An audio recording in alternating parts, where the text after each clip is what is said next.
Oh, beautiful for spacious skies for Framber Valdez games.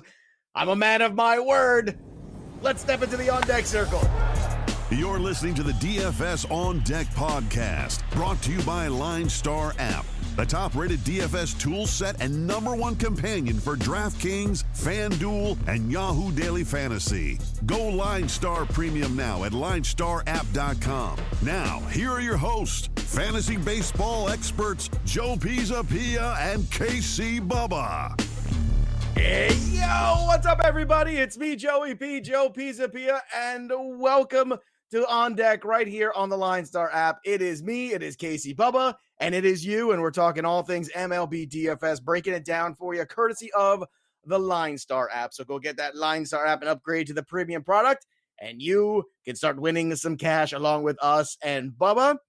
As I said in the opening, I'm a man of my word. We talked yesterday. I said, hey, I sang this little song. If Framber Valdez wins again and has a good outing, I will open the show. And there were people on Twitter, at least one that I saw that was anxiously awaiting. So I hope I made you happy. I hope I made you proud. I am a man of my word. I say what I do what I say. And Framber Valdez continues to be pretty darn good. Yeah, pretty good. And you made pretty good. You made me happy and proud, so that was well done. Good stuff there. Framber's just amazing. Just keep praying the Valdez. I can't wait to see where he goes in fantasy drafts next year. That's going to be very exciting. Yeah, I mean, I can't wait to see where that whole team goes next year because True. Talk about all over the board. I think Springer's going to jump ship there. I think with the Astros, obviously no Verlander next year. So Correa, I gave Correa one more year, and I know it's only 60 games, but you know what? Maybe we just got to call it what it is. Yeah, maybe we just got to call it what it is and just, finally give into it. But, it's the Astros are definitely a weird situation. McCullers has an ERA that I don't understand. How can you be so dominant at home? And it's one thing to have he's a 2 ERA and a 4 ERA on the road, 2 at home. It's another thing to be 2 and 15 on the road. That just makes no sense to me. What's going on there? What's going on? Does he need to sleep in his own bed? If so, bring his bed with him. Whatever. I mean, you got a lot of money. The Astros, come on, let's go, Astros. Figure it out. That's a team that definitely next year I think is going to have a new look. And I'll tell you what, if they can't get Alvarez on the field, the future is not looking good for them. Nope. It's what happens when these guys get all young and they trade some pieces away. And when eventually that well dries up, things get dark for quite some time.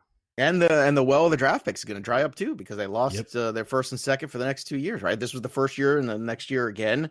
So it's not good. Not good. Yep. So bang, 2 bang, days they went away. He's starting to break down a little bit. Not good. Mm-hmm. It's not good. So nope. What is good is we've got a lot of games to get to today. So it's 14 games. The slate's a little wacky. Bubba will give you the skinny on that, whatever that means. I don't know what the hell that means. The skinny. I appreciate the skinny and my name in the same sentence. It's you're fluffy. That's what you want. I'm very well fed. And you know what? Good for you. Good for you. You know what? These people who don't eat, I don't trust them. I don't trust people who don't eat. It's what? Go on, have a cookie. No, I can't. It's too big. No, shut up. Have a cookie. We're all going to die someday. Eat the cookie. It's fine. Because if you don't have a cookie, then I eat your cookie, and then we have a problem. Right, and then I'm going to die sooner. And then take one for the team, eat the cookie. But anyway, let's fly around yesterday. We had the Nationals 5-1 over the Phillies. Aaron Nola lost to Austin Voth, which is funny. You know what's funny? I was looking at this game yesterday right before I went on air, and there was a part of me, I just happened to be on FanDuel, looking at lines for football, but the baseball popped up first. And I went, oh, wow, that's a really good number here for the Nationals. And I'm like, it's baseball. Anything can happen. I throw $10 on this. Next thing you know, it's 50, Mm-hmm. And sure enough, it happened. I was kicking myself out. I was God damn it. Why didn't I do that? But anyway, I'm sure if I bet on it, it would have gone south. Brandon Workman got another loss in the second game of this one. Nationals 8-7. So again, the Phillies bullpen continues to disappoint. Phillies are out of it now, right? Because they lost both games in this doubleheader. I believe that sinks them, if memory serves. It either sinks them or they basically need every possible thing to go their way. Right. They need the rock, paper, scissors tournament and all the other things to happen and stuff like that, the tiebreakers. The Ramirez and the Indians clinched the payoff spot. I mean, again, Jose Ramirez has just been on fire. You got to be rostering this guy when he's on.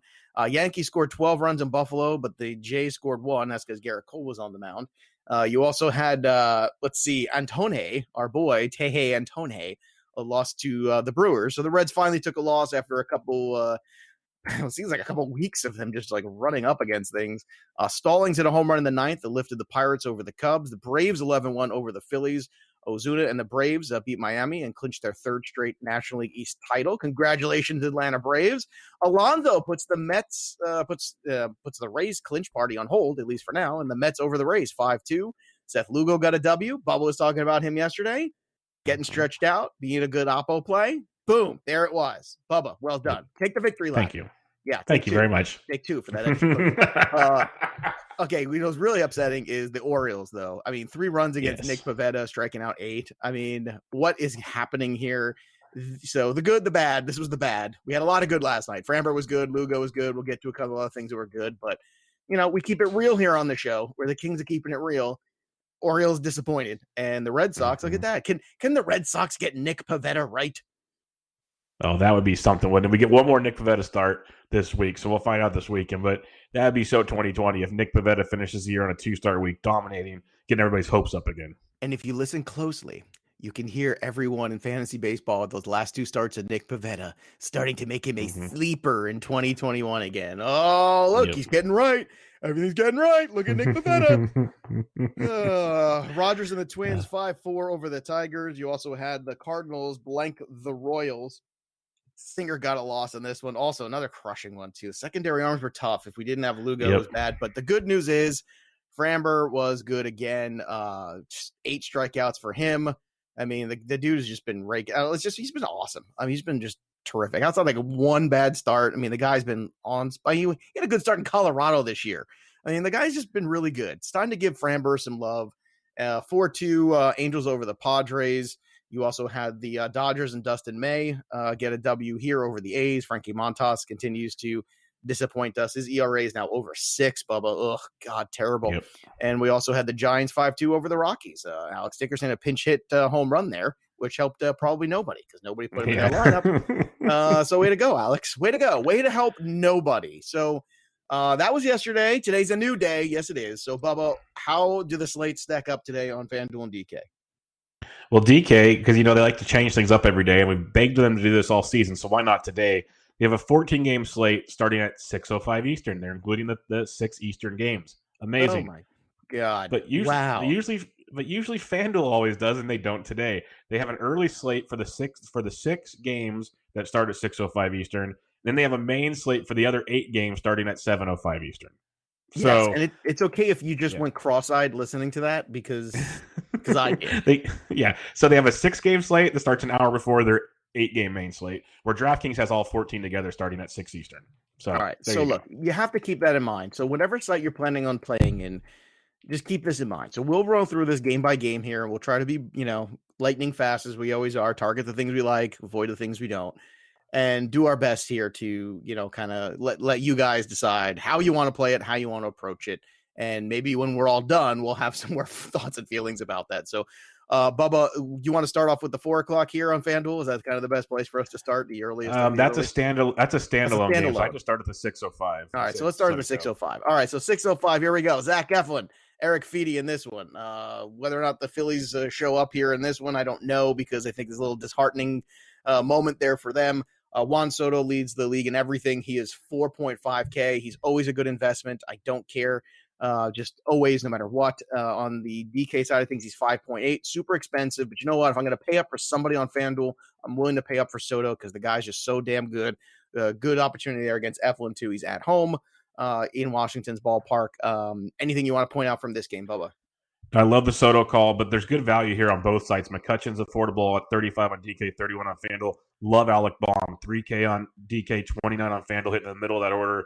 And then you have some like GPP one-offs with Bruce's and Thames and those. But Alec Baum's a big play. Love Soto. That's where I'm really focused at on this game.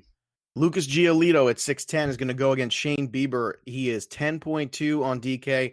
Giolito is 9.5 over on FanDuel. Bieber is 11.7. Giolito is 9.3.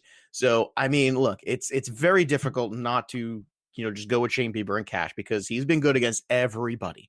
But if you want to, here at the end of the year, take a shot, this is one of the few times, and probably the only time all year, where I'm going to say this when Shane Bieber's on the mound. You have an opportunity with a pitcher who can match him for a day, and Giolito, Mm-hmm. and an offense that can actually grind out a couple runs here potentially on just one or two mistakes by Bieber. I'm not saying go crazy on this, but I'm saying if you're looking for contrarian play, it's the White Sox and Giolito today. You could take a shot on it, be different. You're saving a lot, especially on FanDuel to do it. It's a really good FanDuel play because if Bieber is just mediocre or gets a no decision or something like that and Giolito gets the win, it could be a huge separator because we all know it's going to be one of those days where Bieber's going to be highly owned. And you know what? He deserves to be. He's been great. I'm not saying don't have Bieber in cash. I'm saying you should. But I'm saying is this is a responsible oppo play. And we're not the craziest, oh my God, let's just beat ownership percentages. That's never been the show. It's never going to be the show. But I'm going to make a case for it today, Bubba. No, I'm 100% on board with you. I think Giolito's a phenomenal pivot in this matchup. Both teams have a lot of swing and misses in their lineup. The Indians just clinched a playoff spot, so who knows who even plays today. That could change things also. So I think it's a good pivot. Bieber's still a great play. Like you said, no taking away from that. But it's also one of those games, the win equity is very small on both sides. It should be a tight game. Quality starts on FanDuel is huge. You could play the Giolito angle. You can play the Bieber angle. I'm going to probably use another guy a few games from now, but I agree with everything you had to say. All right, Texas Rangers take on the Arizona Diamondbacks in Arizona. Alex Young on the mound with Wes Benjamin for the Texas Rangers. I'm pretty sure Wes Benjamin was a character from, I don't know, Saved by the Bell or something with that name. I mean, these guys, I don't know where they're finding these dudes. Again, same thing I said yesterday about that game. The same contest, same two teams. I have nothing. I've got nothing here. I'd love to say Ketel Marte at 2.9 on DK is worth a flyer. Yep. Outside of that, I can't do it. I just can't. There's nothing that I can get excited about here. Yep, Marte is a phenomenal value on DraftKings, very affordable on FanDuel as well. And then Christian Walker's 33 on DK, 3K on FanDuel, another value I wouldn't mind. But as a whole, I'm with you. It's a very tough matchup of just inept offenses. You know, it's funny. If you listen to this show, you can very easily just get like a pen and paper and just write down like, Marte, 2.9 FanDuel. And then just like go start making your lineups and plug in a couple of these things. It really is easy. Like, you know what? With making it so easy, you should go out there and give us a 5-star review. Right now, before the show's over, we're trying to get all the 5-star reviews we can. So we come back next year to 2021. We have all these 5-star reviews and we're ready to rock and roll. So go out there, give us the 5-star review wherever you listen to the podcast. It doesn't matter what platform it is. We'll take whatever we can get because we're easy. We've already made that pretty clear. Robbie Ray is on the mound against Masahiro Tanaka. Yankees Talk about easy. Speaking of easy, oh goodness gracious! Over on DK, not too many discounts here, especially on the Yankee side, that's for sure. But that doesn't make it wrong. Certainly with some of the bats like Stanton at 4.7. I can't do Judge at 5.7. I just can't. If I'm going to go to the fives, I'm going to go for Luke Voit because he's been so good. Gleyber Torres is 4.8. Aaron Hicks is 3.8. I can't believe Urshela is 5.1, especially hitting at the bottom of the order. That makes no sense to me whatsoever. I think that's a terrible play. Of course, I say that and he'll hit 2 home runs. But on the FanDuel side of things, same deal. Everybody's basically, if you want the first 4 guys in the Yankee lineup, you're paying 4K. If you want the bottom guys from Torres on, you're paying 3K for them basically. So I'd rather go with the second part of this lineup against Robbie Ray, save a little money. Doesn't mean they're not going to score a ton of runs and all get some points. Yeah, the switch hitting Aaron Hicks is about the best value you're going to get. Hit in the middle of that order, 38 on DK at 3K on FanDuel. Other than that, yeah, it's 31 on FanDuel. So, yeah, it's pretty tough to get the Yankees in, but you can make it work if you want to take a punt pitcher. Phenomenal matchup in Buffalo versus Robbie Ray. Yeah, and on the other side of this one, Bo Bichette on FanDuel is just 3.6. That's actually reasonable for the kind of talent he brings to this one. And Tanaka certainly is capable of giving up a home run ball every now and again. But yeah, I'm not going crazy here with the Blue Jays yet. But look, this is another one where if you want to get involved in it on the Blue Jays side, there's nothing wrong with it because Tanaka can be inconsistent. At 8.7, is Tanaka in play for you on FanDuel? It's 7.6 on DK as a secondary arm, or are you too afraid of the ballpark factor? The ballpark factor is tricky, but Tanaka has pitched better of late. We've seen this in the past. As the season gets winding down towards the playoffs, he pitches much, much better. In a tournament, in a multi-entry, he's in play. Otherwise, I'm going to pass tonight. All right, Trevor Bauer's at 11.4. You can make a case for him over Bieber tonight, too, just in the matchup against the Brewers. Brewers do have a lot of swing and miss in this lineup, that's for sure, especially when you got guys like Vogel back in the lineup. Jed Jerko strikes out a fair amount. So looking at this, Suarez on FanDuel at 3.3 is a good value. Moustakas at 2.7, just all the yes for Moustakas. That's crazy pricing for him. 3.3 for Castellanos. Winkers at 2.8. There is a ton of value for the Reds tonight in that lineup there against Adrian Hauser. Hauser's not a bad pitcher, but 7.5 for Hauser on DK over on FanDuel. He's just 5.6, which is crazy, but it's just because Bauer's been so good. I think that's where you're seeing that number. And Bauer's 9.8 over on DK. So again, he's cheaper on DK than even Shane Bieber by about $400. Yeah, I like Bauer quite a bit tonight. The Brewers striking out almost 28% of the time versus righties, so I can get behind Bauer. He's going to go 6 or 7 if it's not like a blow up for some reason. If he blows up, it doesn't matter anyways. So I think he's going to put the innings in. He's going to get the strikeouts. I like him a lot tonight. I like the savings off of Bieber because the win equity is much higher in this matchup for Bauer as well. And then you hit it. Moustakas at 27 is criminal on FanDuel. I thought 47 was still reasonable on DraftKings the way he's hitting the ball. 27 is crazy. You can match him up with Winker. Heck, even Votto's 3K and Suarez 33. So you can have a lot of love in this Cincinnati lineup on FanDuel that if you do want to pay up for pitching, some serious value here. I mean, Suarez, Moustakas, Winker is probably that best stack of the night. I mean, it's such a good value there. It's just impossible to avoid. Zach Greinke, I am going to avoid at 9.4. Mm-hmm. Again, why wouldn't for $400 more? When I get involved with Trevor Bauer over on FanDuel, his price is 9.5. So yet again, it's like, okay, it's a different way of going with the Giolito. If you want to say take a shot with Giolito in one in the GPP, and then you take a shot with Greinke in the other, just play it slightly safer. It's a good matchup against Seattle. Again, we're still in the 640 games. Unbelievable. This is a busy slate, but look, against Marjavikas, Bregman always a good value on FanDuel at 3.5. Gurriel, another righty in this lineup, 2.7. You can definitely go that route. Springer 3.8. You have to pay up for it, but still it's reasonable considering the upside. Anything else to add to this one? The only thing I'll add is Brantley and Tucker still both affordable on both sides. Tucker had a big game last night. Marjavikas has reverse splits where lefties are hitting them much better than righties right now, so don't sleep on them tonight. Yeah, that means Brantley at 3K is highly in play. Yeah. Kyle Hendricks stuck it to us last time he was on the road against the Pirates. We said, oh, it's on the road, but it's the Pirates, and we passed, and he stuck it to us. Are we going to double dip here? He is 10.K. Oh, 10.6K over on FanDuel, but on DraftKings, he's at 8.3. I think as a secondary home on DK, I would take the shot. FanDuel, not so much, but DK, I think definitely. 100%. He's had back-to-back good road starts. He's had 4 straight starts on DK of almost 23 or more points. I think the price point on FanDuel is crazy, but on DraftKings, great SP2. You can match him up with Bauer or another guy coming up in a later game and do some serious damage in cash. And he's even got some GPP viability against the Pirates offense that's just really, really bad. Now, again, so it's funny because now we're transitioning into the 7 o'clock games. That's the first of the 7 o'clock. So if you have abandoned things in the 6 o'clock hour on FanDuel, because we were just talking about that, right? So you got to go into that early 6 p.m. slate, and then there's the 7 and on, right? That's what you said they opened the show? Yep. All right. So now this is where basically in your mind, so you can make a little line on your paper or a line in your brain, okay, and transition over because that is the first of the 7:05 games. Now we're into 7:10 with Sixto Sanchez. He is just 7-7 on DK. I don't know why. He's taking on Max Fried, the Braves. That's fine. Max Fried is 9K. The Braves just clinched a spot. Everyone's going to get a rest tonight. I am not going near this lineup. I think it's a great chance here for Sixto Sanchez to pick up a W. He is 8.8 over on FanDuel. Love this. Can't get enough of it. Want to do it. Max Fried, very good. But once again, why is anybody getting pushed out there in this game? Max Fried will throw 5 innings and they're going to pull him because there's no reason to at this point. Why would you push anything at Lit? Yeah, I can't play Fried. They babied him his first start off the IL. They're going to do it again tonight. Sixto's very, very much in play. Watch the lineup because they should rest some guys if for some reason they don't because the seeding is the only thing I can think of with this new format. But they should rest guys for sure. And if they do, Sixto's in a prime spot and a great price point tonight. Sixto is a great name. I wonder what his brother Seven Toe thinks about it. His younger brother. Or Four Toe. Four Toe. 5 Toe, he's just boring. He's just normal. Yeah, he's like so Sixto has to be like the 6th kid, right? Like we just have. I don't know. I don't know where you get the name Sixto. I've never heard that name before. It's awesome. I love it. I want 7 Toe, 8 Toe, 9 Toe, 10.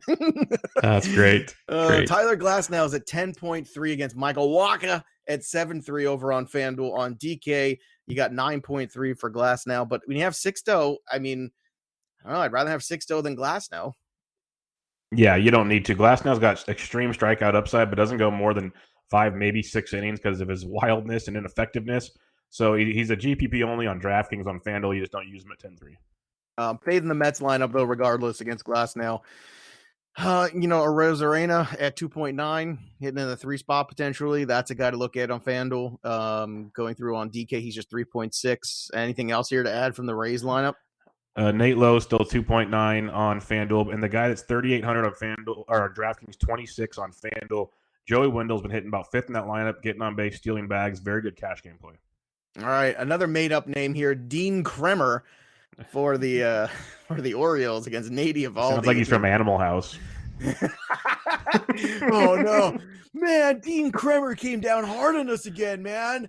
Yeah, his ERA must be 0.0. Oh my god, dude! Bummer, man. So Dean Kremer clearly gonna drop the hammer on the Boston Red Sox. Oh, so look, last night the Red Sox bats were good. Let's roll with them a little bit. On DK, you get some value here. Michael Chavis at 3.2, Bobby Dahlbeck at 3.6. Definitely some guys there you can get in on board with. The big buys are big prices: 5.4 for Devers, 5.2 for Bogarts, 4.1 for JD Martinez in a lost season. Over on the FanDuel side, in terms of pricing for those guys, yet again, some value there at the bottom. Bobby Dahlbeck 3. Michael Chavis 2.7. I think you can look at that. And look, if you want to take a shot on JD Martinez at 3.3, there's worse shots to take. I mean, it's a weird season for that guy. Yeah, very, very weird. I think Verdugo's a great option leading off too. 29 on FanDuel, 38 on DK. FanDuel, yeah, especially. Yeah, I will say Dean Kramer has been great in his first 3 starts. Pitched really, really well. Has not given up a home run yet. 1 run in each start. So on DK, I could see him as an SP2 and a GPP if you need to. I prefer to go Hendricks above, like we talked about, or even Sixto. But Kramer's there at 67 if you need him. And the Orioles, there's always so much value there. It's hard to stay away. I get it. They've been bad. Like Mountcastle's affordable. DJ Stewart stays cheap. Alston Hayes is back at the top of the order. There's value there. But, man, they really let us down last night. They did. All right, Casey Mize, 6.2 over on FanDuel. Kenta Maeda is at 10K. It's a very good matchup for Maeda. He is 9.2. Look, this is a safe one in terms of, look, if you don't have Bieber, if you're not playing the main thing here and you're fading away from Bieber, if you want like a safe cash game pitcher, because Greinke, all those guys are in the 6 o'clock hour, even Trevor Bauer. So now we're getting into the other spot here, but I don't know. I mean, Kenta Maeda also doesn't have the strikeout upside. I feel like the win equity for Sixto is pretty good tonight. I really do. I mean, here's what you do. Take a look at what the lineup is that Atlanta's trotting out there tonight, because my instincts tell me Freeman gets a night off. This guy gets a night off. It's going to be a lot of secondary guys. And if so, that's going to be an easy matchup there for him. But if it's not, and they're just going balls to the wall and playing everybody, and if you want to pivot a little bit to Kenta Maeda, I'm okay with that. What are your thoughts? Yeah, I love Kenta tonight. I agree with what you said. If the lineup's bad for Atlanta, especially on FanDuel, go Sixto and get that upside and get the bats. But Kenta at 10K is still a great price on FanDuel. Phenomenal at 92 on DK. Detroit strikes out over 28% versus righties. I think Maeda's a phenomenal cash game play on both sides. Like if you want to go Sixto maybe in GPPs, Maeda in cash, I'm all about that. And on DraftKings, we have the long slate. I want a combination of Bauer, Maeda, and Hendricks. 2 of those 3 in your cash lineups.